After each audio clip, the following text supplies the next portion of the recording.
अस्सलामु अलैकुम रहमतुल्लाहि व बरकातुहू। वालेकुम अस्सलाम व रहमतुल्लाहि व बरकातुहू। आपकी तबीयत कैसी है आपा जान? मैं तो अल्हम्दुलिल्लाह बहुत ठीक हूँ, लेकिन तुम्हारे चेहरे पर बहुत उदासी छाई हुई है। कोई परेशानी है क्या? क्या बताऊँ आका, अपना गम किसको सुनाऊँ। ये मेरी सबसे लाडली बेटी है, लेकिन जैसे जैसे ये बड़ी होती जा रही है मेरी नाफरमानी करती जा रही है। इसी की फिक्र में मेरी रातों की नींद और दिन का सुकून दोनों खत्म हो गया है, इसीलिए मैं उदास हूँ। क्यों बेटी, अपनी अम्मी की बात क्यों नहीं मानती हो? क्या तुम्हें मालूम नहीं है कि अल्लाह ताला ने तुम्हारी माँ के कदमों के नीचे जन्नत रखी है? क्या तुम्हें इस बात का जर्रा बराबर भी एहसास नहीं है कि ये वही माँ है जिसने 9 माह तक तुम्हें अपने पेट में मुशक्कतों से रखा और निहायत कर वो अलम के साथ तुम्हें जन्म दिया? क्या तुम भूल गई हो कि इसी माँ ने तुम्हें अपने खूने जिगर से सींच कर बड़ा किया और इसी की बदौलत आज तुम गुफ्तगू करने पर कादिर हो? इसके बावजूद तुम अपनी माँ की नाफरमानी कर रही हो।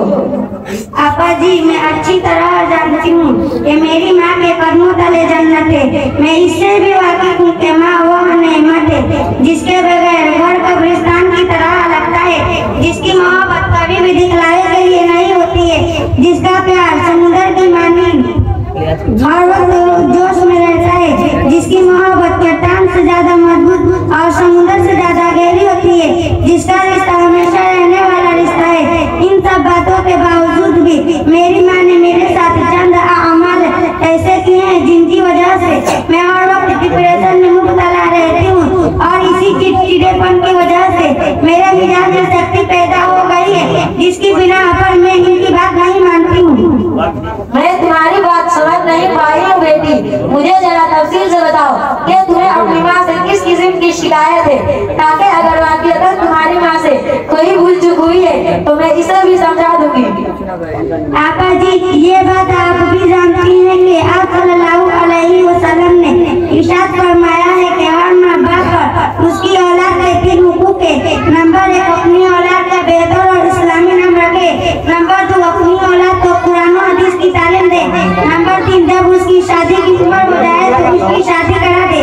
लेकिन मैं जब पैदा हुई तो मेरी माँ ने इस्लामी नाम के बजाय मेरा नाम फुलंदेवी रख दिया। अब मोहल्ले की सारी लड़कियां मुझ पर हंसती है तो मुझे अपनी माँ पर गुस्सा आता है। जब मैं बड़ी हुई तो इन्होंने मेरा दाखिला मदरसा के बजाय स्कूल में करा दिया, जिसकी वजह से मेरी सारी सहेलियां नमाज पढ़ती है, लेकिन मुझे नमाज पढ़ने का तरीका भी मालूम नहीं है। मेरी सारी सहेलियों की शादी हो गई है, उनके 2-2 और 4-4 बच्चे भी है, लेकिन इन्होंने अभी तक मेरी शादी नहीं कराई है। इसीलिए मुझे इनसे तकलीफ है और इनसे नाराज रहती हूँ। क्यों सहाना, क्या तुम्हें मालूम नहीं है कि जिस तरह तुम्हारी बेटी पर तुम्हारे हुकूक है, उसी तरह तुम्हारे ऊपर भी तुम्हारी बेटी के हुकूक है? और जब तुमने अपनी बेटी के हुकूक की अदायगी में कोताही से काम लिया है तो तुम्हें अपनी बेटी की शिकायत करने का कोई हक नहीं। मुस्तानी जी, मुझे मालूम है कि मेरे ऊपर भी मेरी बेटी का 3 हुकूक वाजिब है, लेकिन इन हुकूक की अदायगी में कोताही हुई। इसलिए हुई कि जब मेरी इस बेटी की पैदाइश हुई तो ये फूल की तरह खूबसूरत और नरमो नाजुक थी, इसीलिए इसका नाम है फुलंदेवी रख दी। अब ये बड़ी हुई तो बहुत सही निकली, इसीलिए इसका दाखिला मदरसा की बजाय स्कूल में करा दिया ताकि ये नौकरी की काबिल बन सके। और मैं अपनी बेटी से बहुत मोहब्बत करती हूँ, इसीलिए अब तक इसकी शादी नहीं की हूँ। मैं चाहती हूँ कि मेरी नजरों के सामने रहे और मुझसे पल भर के लिए भी जुदा न होगी। अस्तगफिरुल्लाह, अस्तगफिरुल्लाह। मैं तुमको एक तारीफ याफ्ता और समझदार खातून समझती थी, लेकिन आज मालूम हुआ कि तुम इंतहाई बेवकूफ औरत हो। तुम्हें अपनी बेटी का ऐसा नाम रखना चाहिए था जो आप सल्लल्लाहु अलैहि वसल्लम के अज़वाजे मुतहहरात बनाते तक जीवात और सहाबियात के नाम पढ़ो, लेकिन तुमने अपने बेटी का नाम फूल से जोड़कर फुलंदेवी रख दिया। और तुम्हारे बकौल तुमने नौकरी की खातिर अपनी बेटी को दीनी तालीम की बजाय दुनियावी तालीम दी। तो क्या तुम इस बात से वाकिफ नहीं हो कि औरतों के नानो नफका की पूरी जिम्मेदारी मर्द पर होती है? बेटी के नानो नफका की जिम्मेदारी बाप पर और बीवी के नानो नफका की जिम्मेदारी शौहर पर। इसके बावजूद गैर मानवों के दरमियान बेचकर अपनी बेटी से नौकरी कराने की तुम्हें क्या जरूरत है? और आज जब उसकी लानत तुम पर पड़ रही है तो तुम अपनी बेटी की शिकायत कर रही हो, हालांकि सारा कसूर तुम्हारा ही है। आपका कहने का मतलब यह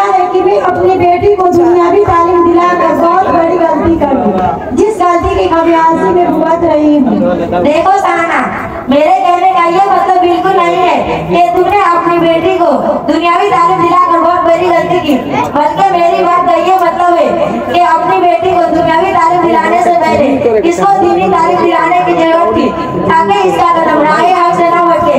लेकिन अफसोस कि तुमने इसे सिर्फ दुनियावी तालीम से आगाह किया और दीनी तालीम से मालूम रखा, इसलिए तुम्हारा जो संगीन है। अगर तुम अपनी बेटी को दोनों तालीम से आगाह करती और इसको स्कूल भेजने की बजाय उस मदरसे में भेजती जहाँ दीनी और दुनियावी दोनों तरह की तालीम दी जाती हो, तो आज तुम्हें कभी अफसोस करने की जरूरत न पड़ती। ठीक है उस्तानी जी, मैं आपसे वादा करती हूँ कि आज ही इसका दाखिला जामे मस्जिद अलहू में करवा दूँगी। सुनी हूँ कि वहाँ उम्मे दुनिया से तालिबात से आरास्ता किया जाता है और मैं आज ही इसका नाम बदल दूँगी। आज ही और अभी से इसका नाम आयशा खातून रख देती हूँ। माशाअल्लाह, अल्लाह ताला तुम्हें अपने वादे को कायम रखे। हाँ, एक बात तुमसे और कहना चाहती हूँ कि अपनी बेटी की शादी में दाखिल मत करना। आप सल्लल्लाहु अलैहि वसल्लम का इरशाद है कि जब लड़की का मुनासिब रिश्ता मिल जाए तो फौरन उसकी शादी करा दो। यही वजह है कि नबी अकरम सल्लल्लाहु अलैहि वसल्लम अपनी नूरे नजर हजरत फातिमा की शादी सिर्फ 16 साल की उम्र में हजरत अली से करा दी थी।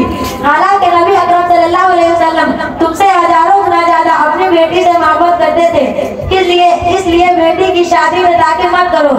आजकल औलाद की शादी में दाखिल करने की वजह से हमारे माशरे में तरह तरह की बुराइयां जन्म ले रही है, जिनके जिम्मेदार हम खुद हैं। ठीक है उस्तानी जी, मैं आपसे वादा करती हूँ कि आज ही इसकी शादी ठीक है उस्तानी जी, मैं आपसे वादा करती हूँ कि आज ही इसकी शादी और दीनी तालीम दोनों का बंदोबस्त करती हूँ। अच्छा आपा जी, अब मैं चलती हूँ, जल्दी दोबारा आपसे मुलाकात करने आऊँगी। अस्सलामु अलैकुम व रहमतुल्लाहि व बरकातुहू।